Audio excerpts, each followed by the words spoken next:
Tim, what is your favourite type of music? It might surprise you, but rap. Rap? Yes. Unfortunately, today we're here to talk about rock. And we're here to talk about the Tissot That was really bad, Russell. RockWatch. That was really bad.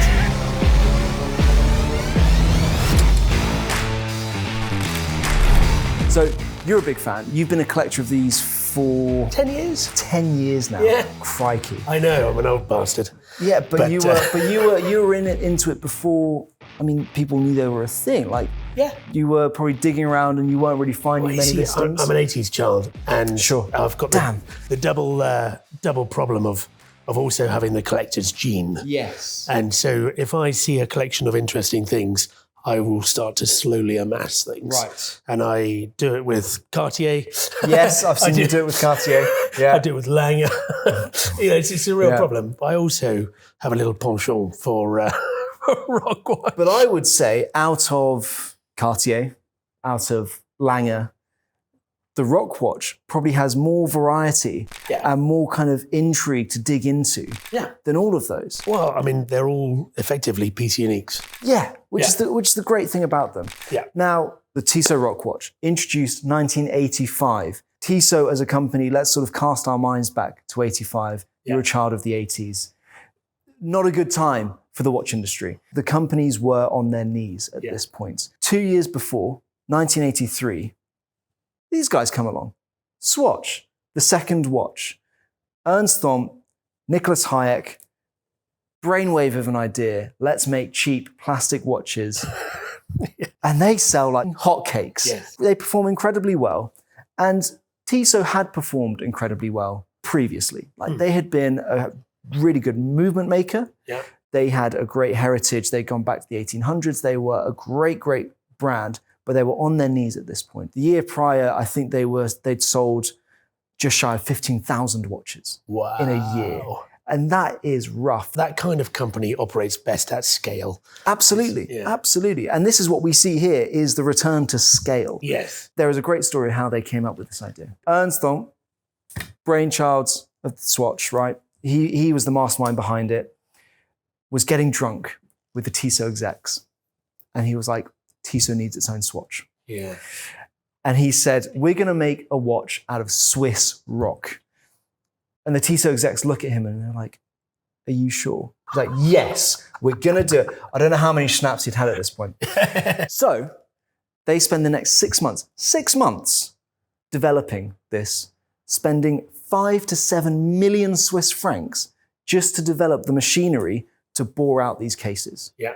And then December 1985 comes around.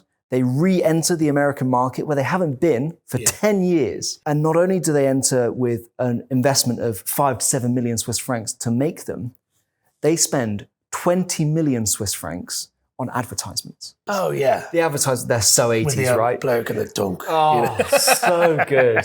It's really so good. good. I mean, we need more watch advertisements like that, don't we? We do. And so along comes this weird little green granite watch. Yeah. No one had seen this before. Yeah. So to your mind, as a collector, what goes through your mind when you hear a story like that of a brand sort of bravely going forward and injecting themselves into a market just brashly like that? What do you think about that sort of story? I think it's really interesting. Yeah. If I'm completely honest with you, I'm never really one to buy into stories because I just like the aesthetic of this watch. It's completely unique. I love the fact that it's organic. You put it on and you feel a little bit more calm. Right. You know, Back in touch with nature. Yeah, exactly that. My son and I go out fossil hunting on the Jurassic Coast. Oh, amazing, yeah. And I wear a rock watch and it sort of feels sort of somewhat poetic, which I know it's ridiculous, but that's what I do. And these things bring me absolute happiness. It's why I've amassed quite a collection of them in all different colours. Yeah. And I like the fact that whatever outfit I've got, I can find a jasper something or a granite something, and even a pop of pink.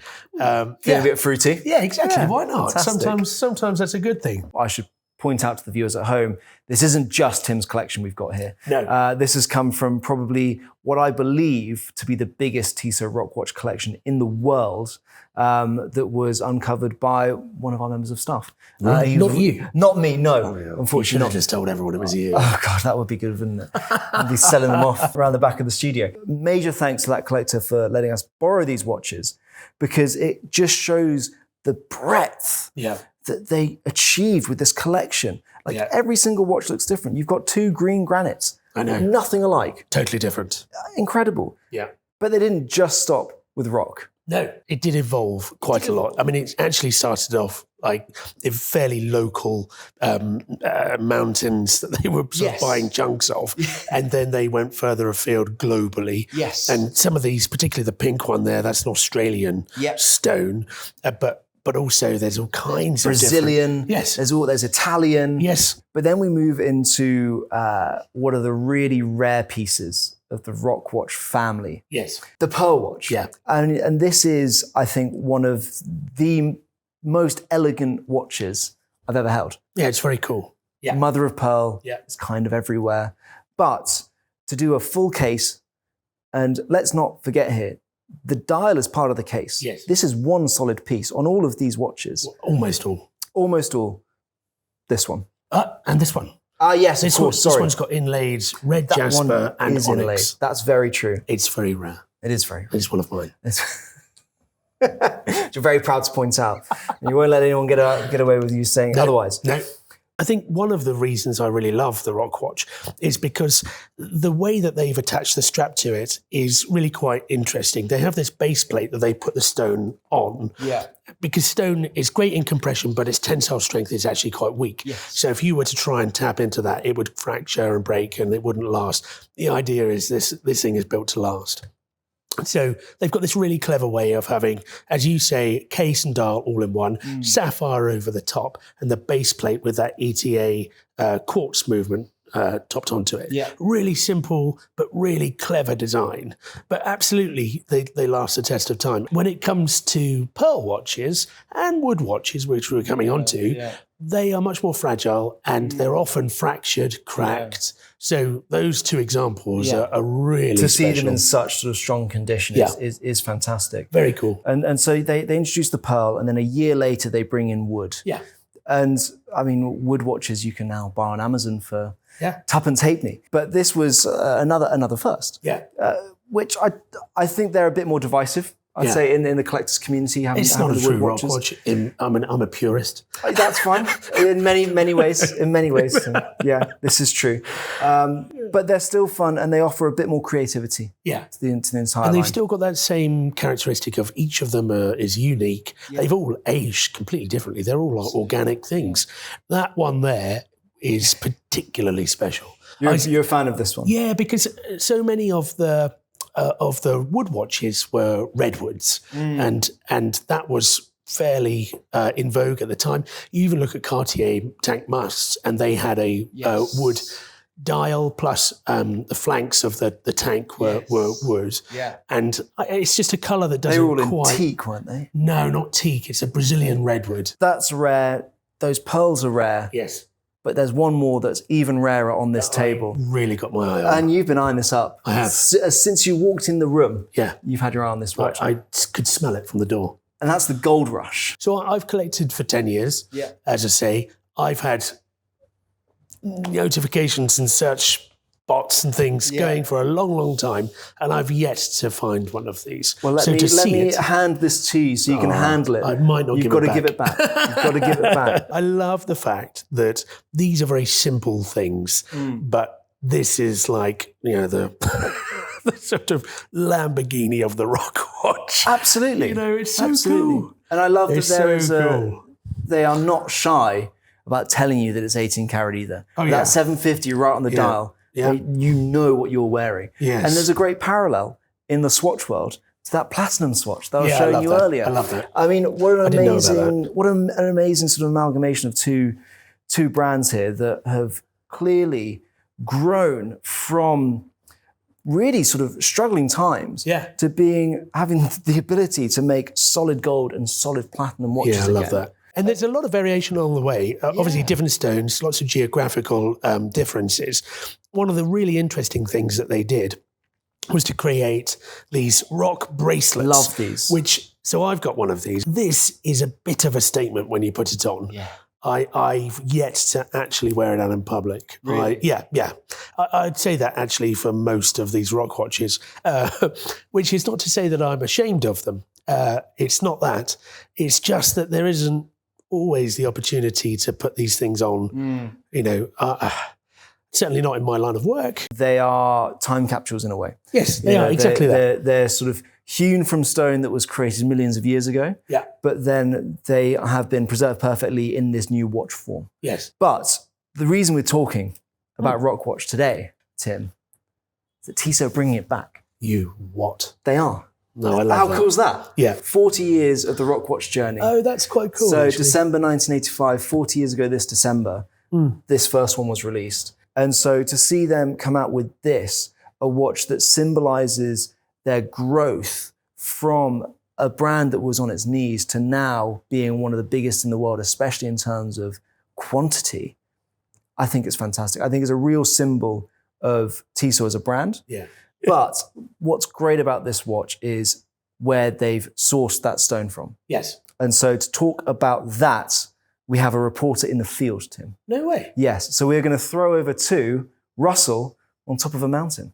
Thank you, Russell and Tim in the studio. You find me in a very chilly JUNGFRAU mountain. We are about 3,000 meters above sea level, but we are surrounded by the very rock that this rock watch has been made from. The train that brought us up here came through a tunnel. Now that tunnel had to be carved out, and the cuttings that came from that tunnel is what's gone into this watch just here. So no fresh rock has been taken away from the mountain. This is a modernized version of the vintage rock watches that Tim and Russell have been talking about in the studio. This is 38 millimeters. We've got the colorful hands are now gone. So we now have a gray nickel plated hands that are far more minimal, which allows the sort of the beauty of this rock to really shine through, I think, and just doesn't let anything get in the way. You still have that metal case back that holds your strap in place, that makes sure it floats on your wrist really nicely on that leather strap. This watch is all about proving that nature's beauty is possible to put on your wrist. And that's what I love about it. Russell and Tim, back to you in the studio. Thank you from Russell on the mountain. I hope you're staying warm. Yeah, good to see you, Russell. Thank you. This new edition, it's only limited, 999 pieces. And quite frankly, it's going to be hard to get hold of because Tissot is doing so well right now. They've got boutiques everywhere around the world, and every single boutique is going to want multiple of these. Yeah. It's a seriously limited number coming to London. Wow. And London's a big market for Tissot. Yes. So if they're only getting a small amount, you can imagine they're going to be spread thin. It's going to have to start queuing up the break of dawn. Yeah, it's going to be real moon Swatch style camping to get one of these. I'm into watches because of the stories they tell. Yes. And to me, this rock watch tells one hell of a story. Yeah. And that's what I love about this watch so much. That's what I love about the entire collection, because you've got a physical manifestation of story in front of you. And it's impossible to get over that. But I really hope this is the beginning of a start of a new rainbow of colours. It would be great to see, wouldn't it? It really would. Yeah. Because I just think that they knocked it on the... It was the winning recipe when it first came out in the 80s. And I think it's every bit as relevant today as it was then. I think so too. I think you're right, especially with the blooming of stone dials that we have in the industry right now. Yes. I think making watches out of pure stone takes that to another level. But let me know down in the comments. What do you think of this new rock watch? Do you think it's a sign of things to come? Are we going to get more types of rock? What type of rock do you want to see? Could we get some more marble? Jasper, jade, gold? Maybe, we'll see. Let me know down in the comments. I'll be looking forward to reading them. Thank you much for joining us. Thank you very much. Thank you very much for having me. Thank you, Russell. Good to see you. See you on the next one.